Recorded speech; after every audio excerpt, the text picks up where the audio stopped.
Sport. 6 idées reçues à oublier. Tout le monde connaît les bienfaits de l'activité physique sur la santé, la silhouette et le moral. Pourtant, de nombreuses idées fausses circulent encore à ce sujet et peuvent vous empêcher de profiter au mieux de votre pratique sportive. Pour vous aider à tirer le meilleur parti de vos séances de sport, voici 6 idées reçues à oublier tout de suite. 1. Il vaut mieux faire du sport le ventre vide. Faire du sport à jeun est une fausse bonne idée. S'il est vrai qu'il ne faut pas prendre un gros repas avant d'aller courir ou nager, il est également néfaste de pratiquer une activité physique le ventre vide.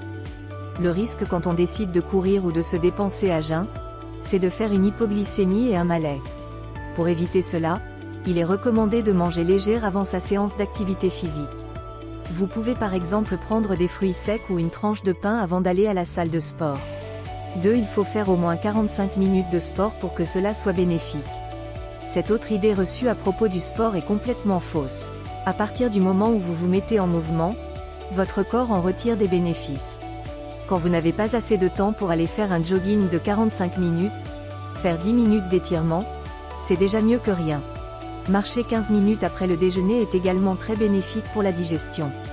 À partir de 30 minutes d'activité physique, votre corps commence à se muscler, à puiser dans ses réserves de graisse et à sécréter des endorphines.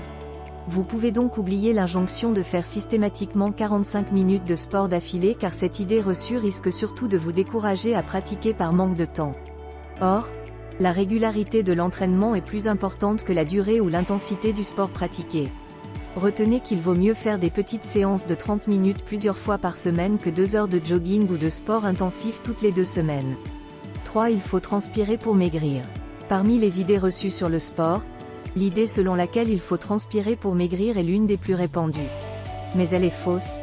La transpiration est un mécanisme que le corps utilise pour se rafraîchir et maintenir sa température interne à 37 degrés Celsius. Transpirer est donc un bon indicateur de l'effort physique fourni. En revanche, la transpiration ne signifie pas que la séance de sport est plus efficace pour se muscler, travailler le cardio ou perdre du poids. La sueur constitue une perte en eau et pas du tout une perte de graisse. 4. Il faut privilégier les boissons énergisantes pendant le sport. L'idée selon laquelle les boissons énergisantes seraient préférables à l'eau pendant une activité physique est une autre des 8 idées reçues sur le sport. Vous n'avez pas besoin de prendre une boisson très sucrée si vous courez pendant 30 minutes.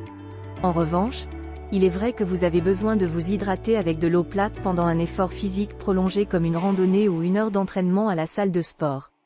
En pratique, on recommande de boire 3 ou 4 gorgées d'eau toutes les 30 minutes pendant un exercice physique. Pendant l'effort, il vaut mieux éviter les boissons énergisantes mais aussi les boissons pétillantes qui remplissent l'estomac et favorisent les ballonnements. Les eaux gazeuses enrichies en bicarbonate de sodium et en minéraux sont bénéfiques après l'effort pour faciliter la récupération musculaire. 5. Après une séance de sport, on peut manger tout ce qu'on veut. Si vous faites du sport pour perdre du poids, vous devez bien sûr éviter de compenser l'effort fourni par des aliments gras et sucrés après l'entraînement. L'activité physique ne peut vous aider à maigrir que si vous ne mangez pas plus que d'habitude. En bref, oubliez la boisson énergisante, le soda ou le gâteau pour reprendre des forces après chaque séance d'activité physique. En revanche, si vous pratiquez un sport sans objectif de perte de poids, il est inutile de vous restreindre. Écoutez votre appétit et profitez d'un bon repas après l'effort. Mais attendez au moins 20 à 30 minutes après votre séance avant de manger quoi que ce soit. 6. Il faut s'étirer à la fin de chaque séance. Contrairement à une idée reçue très répandue, les étirements en fin de séance et les exercices de stretching ne permettent pas de réduire les courbatures après le sport. Les étirements n'ont pas d'effet préventif ou réparateur sur les micro-lésions musculaires. Au contraire, quand ils sont pratiqués juste après un effort physique, les étirements peuvent même aggraver les lésions et augmenter les risques de déchirure ou d'élongation. Idéalement, il faudrait laisser le corps récupérer et faire du stretching au moins 2 heures après une séance de sport. Par ailleurs, même si une bonne douche peut aider à détendre les muscles et à prévenir les courbatures, il vaut mieux attendre 20 à 30 minutes avant de prendre une douche pour ne pas causer un choc thermique à votre organisme. En fin de séance, épongez simplement l'excès de transpiration et enfilez des vêtements secs pour garder vos muscles au chaud.